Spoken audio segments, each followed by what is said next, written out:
Hi everybody, welcome back. It's Michelle here, and we're beginning our third segment, The Soul's Magical Destiny.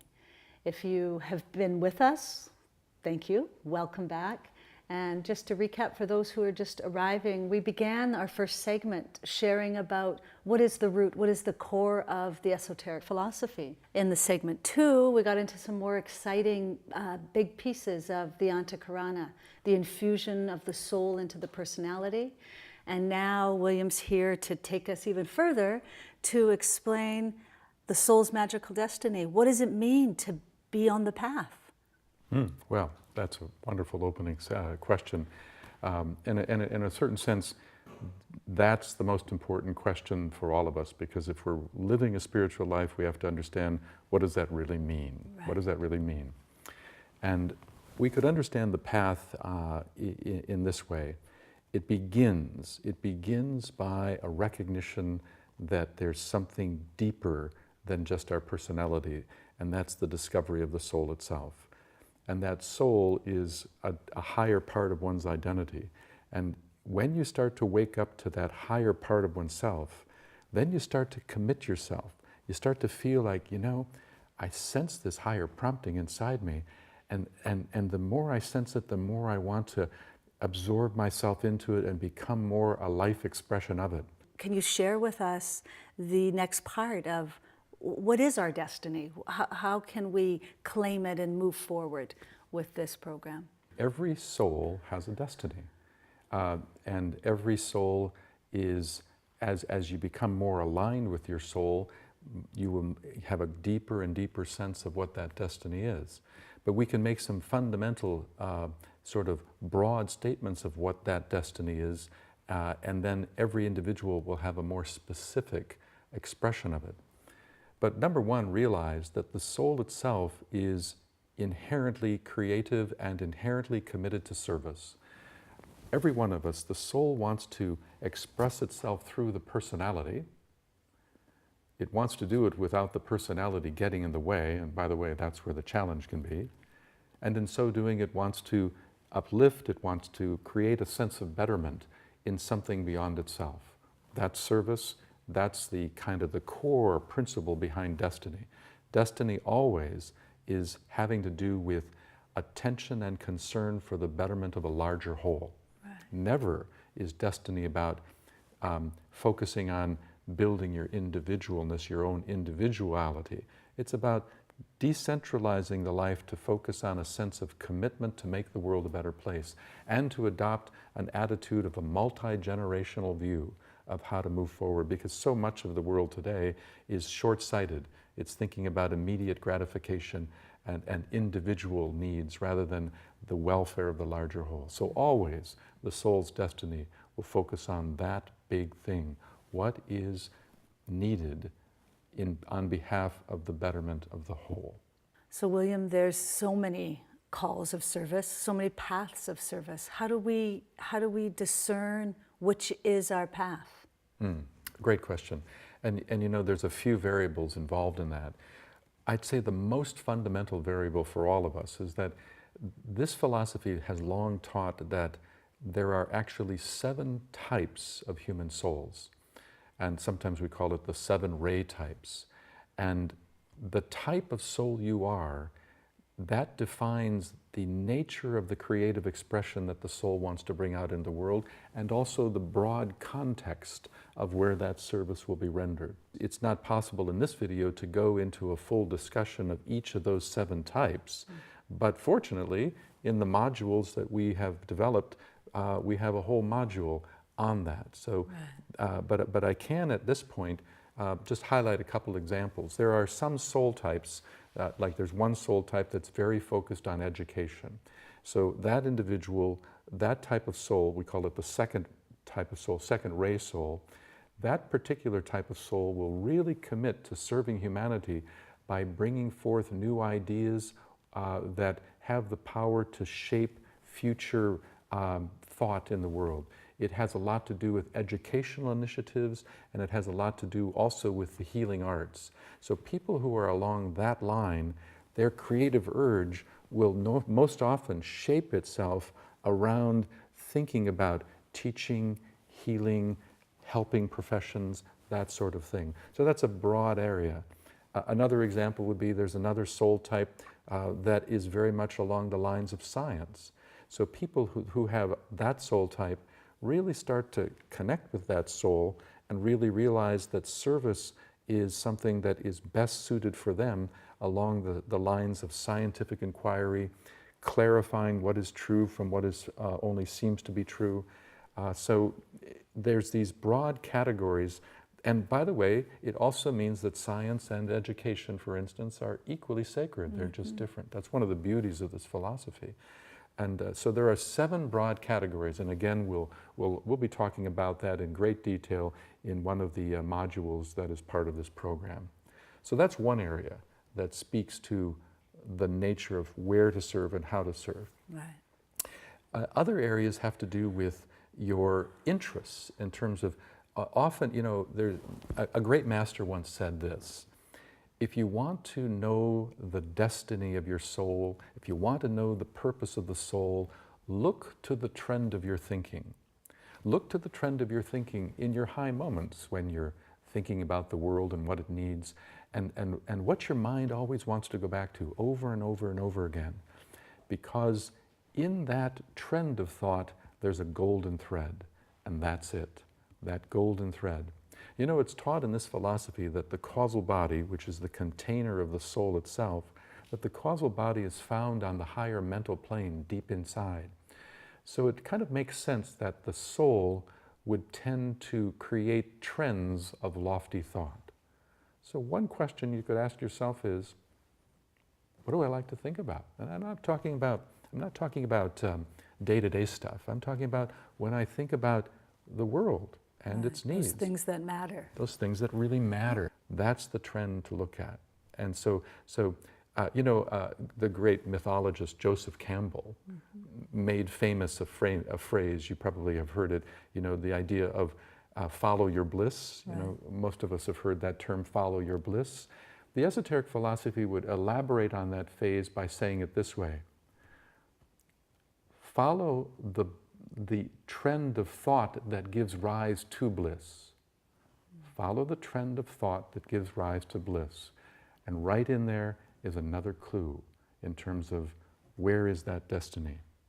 You know, William, I'm going back to your book, Shine Forth, and the first sentence held me. And it captivated me. Is more of a word, is the better word to describe it, and I might be paraphrasing, but it was along the line that every soul is called to become the spiritual magician and the creator, the highest creative expression of their life. Can you repeat that and go deeper? Yeah, well, every human soul is destined to be a magician, or another way of saying it is destined to be a creative agent on behalf of service to humanity and behalf of the greater life. And in a way, it's not an option. It's not an option. The soul has its fundamental nature is to act as a way of bringing creative ideations into the world and making a difference. And so evolution of consciousness demands this be so. But don't limit ourselves to thinking about creativity. A lot of times, and I was one of them when I first started this philosophy, I always thought that I wasn't very creative because I always thought of it in terms of impressionistic art. And I can't even, for me, a stick man is difficult to work with, But when you broadly define creativity and you see it in a wiser way, in a broader way, then that changed my perspective and I understood. Wow. I exact same feeling. I always say that I'm going to get it right this life so I can come back creative. Oh, yeah. Of being a musician or artist, that I have no skill in that way. And I had sadness over it. And again, recognizing what creativity really is, and that we are all not just creative beings, that we are all spiritual magicians here opening to this incredible creative force. Yeah, exactly. And that's what is meant by the idea of magic. The word magic kind of throws people off as well. They either think hocus pocus, or they think it's some sort of a a notion that ties into New Age thinking or something, but it's just a term that means creative expression. Right. Now, what's interesting is that the personality, the lower self, is also a magician, is also creative. So when we talk about spiritual magic or spiritual creativity, the big question always is, from where within does the creative urge begin? When we talk about the personality's creative agenda, it just means that the lower self has a creative agenda to manifest something, and usually it's on behalf of its own agenda and its own benefit. But when the soul is impulsing the creative process, then it's going to work its way through, and it's going to be much more about the welfare of a group or a larger whole or others, and far less about your own individuality. So some of the process of understanding the soul's creative destiny is to start to discern the difference between a creative impulse from the soul versus one coming from the personality. So tell me, how do we make that discernment? Well, there's a couple ways, and one of them is obviously to really look at oneself with bone honesty and ask yourself, what is the real motive that I am experiencing here in terms of wanting to bring this thing forward? And is it for self-aggrandizement, or is it strictly focused on making my life better? Or is it really because you see and sense and intuit a need beyond yourself? So that's one area that it speaks to it. It also has to do with the speed at which the ideations come forth. You know, the personality, when it creates, it's going to immediately use what we call the concrete mind, which is the mind of the personality, and it's the factual mind, it's the detailed mind, and it's going to use that and build an idea for creating, and it comes therefore in a relatively rapid way. But soul creativity is far subtler, because the soul speaks in faint intuitive whispers, and so the soul has to first begin by sending out a kind of formless vibration that's an intuition, and then the mental body of the personality has to begin to learn how to shape an idea around it. So, you know, it has been said that soul magic is creativity once removed. In other words, it takes longer for the soul's process to work through, because it has to work through the personality, while the personality's creative agenda, it's not working through an agent, it's just doing its own thing. Right.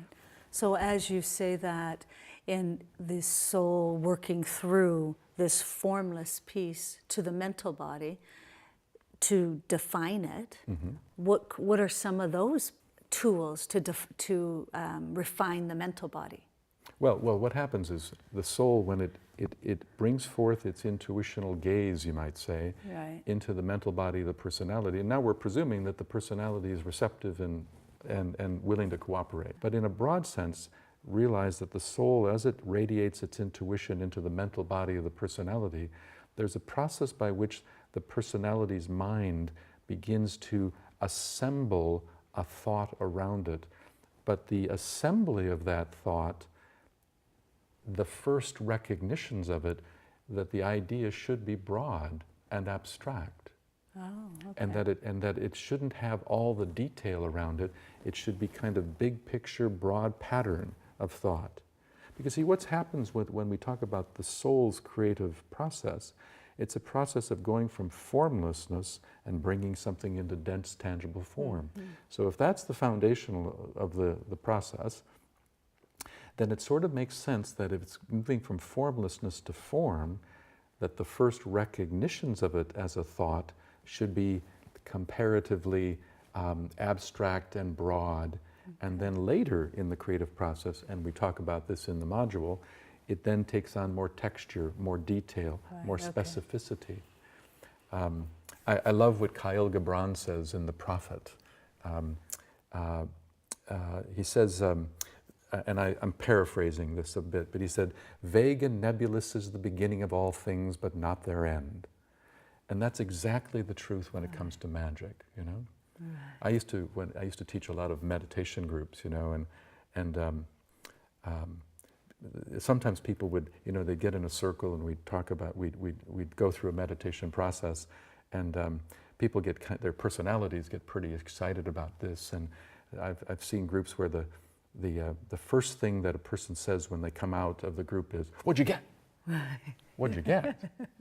Well, the truth is the deepest meditations should be vague and nebulous. And so not getting is actually an indication that you're more on the track than an immediate getting, you see? Yes. So it's important and that's a discernment between a soul reaction working through, a soul process working through the personality versus the personality building its own forms. What's popping in the world, everybody seems to be talking about synchronicities of the soul pouring through, and these incredible synchronicities that started to happen is phenomenal. I've had many in my life, as I'm sure you guys have, but this next phase has been like, wow, what's going on here? Can you tell us what is that all about? Well, that's built into the understanding of the creative process as well. You see, I love the idea of synchronicity, and I like the way that Carl Jung describes it. Carl Jung calls it the process of realizing meaningful coincidences, and that in this philosophy there is synchronicity, but it's not just random. It's actually much more about something supporting the work. So let me explain. This philosophy teaches this notion that there's one life, one beingness, and that we are all units of life trying to express our unique gifts in the world, but that larger life has a whole intelligence to it, a whole way of understanding, a knowingness, and that larger life actually has a sense of alignment with you when you hold your alignment.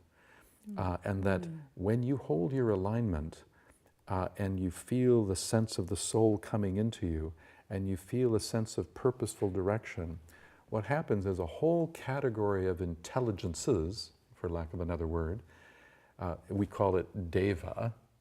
Deva, some people in the Western thought would call it angelic support.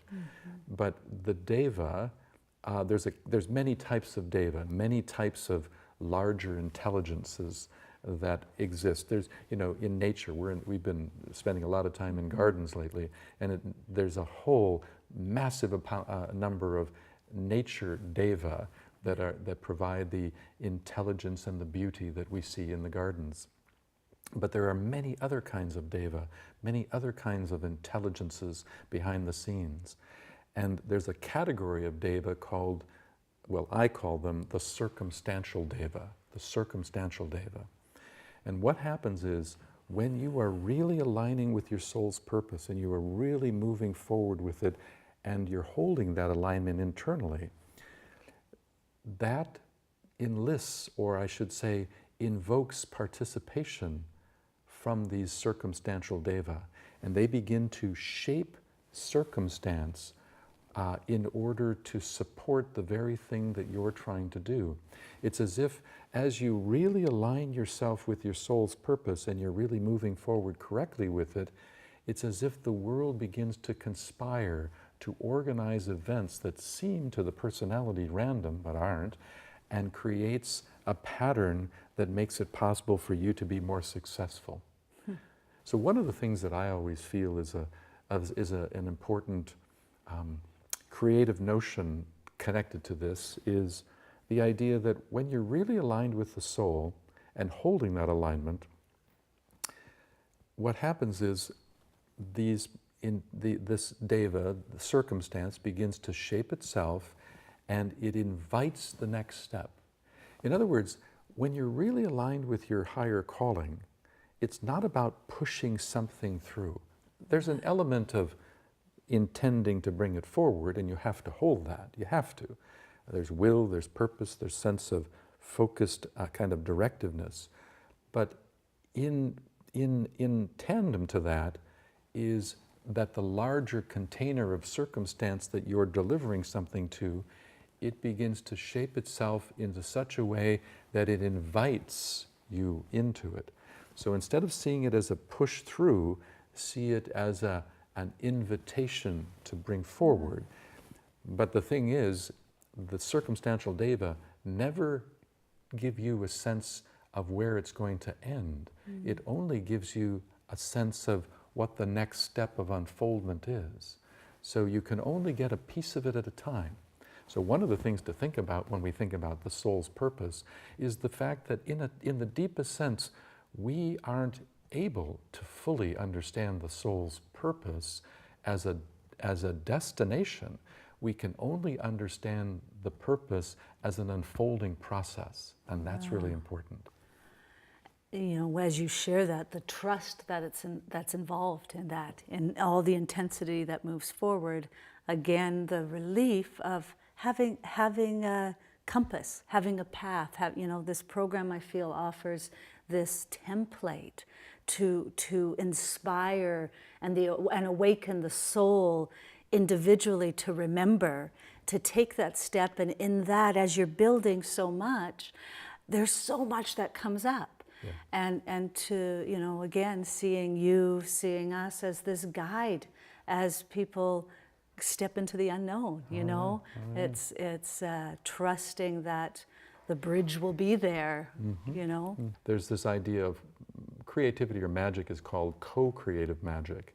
And there's a couple ways to understand that. But one of them is you are bringing something forward into the world, but the larger living system is co-creating with you to shaping the container to make it possible. So it's always co-creative magic. One of the final things I'd like to say about this also is that the degree to which those synchronicities come is contingent upon how well the creator, the individual, is able to hold that alignment. Because you know how it is. We feel aligned at some times and then it falls away. We lose it for a bit, and we realign ourselves and we lose it at times, you know. But the more you can actually hold it and the less you lose it, the more the circumstantial deva begin to participate in a more regular fashion. Right. So there's a certain sense that you earn their participation, or the degree of their participation, by the degree to which you can hold your alignment and not lose it. Right, the line that was given when I began was holding steady in the light. To hold steady in the light, that's exactly right. Yeah. Thank you, William, for taking us on this journey to the destiny that awaits us, that we are on.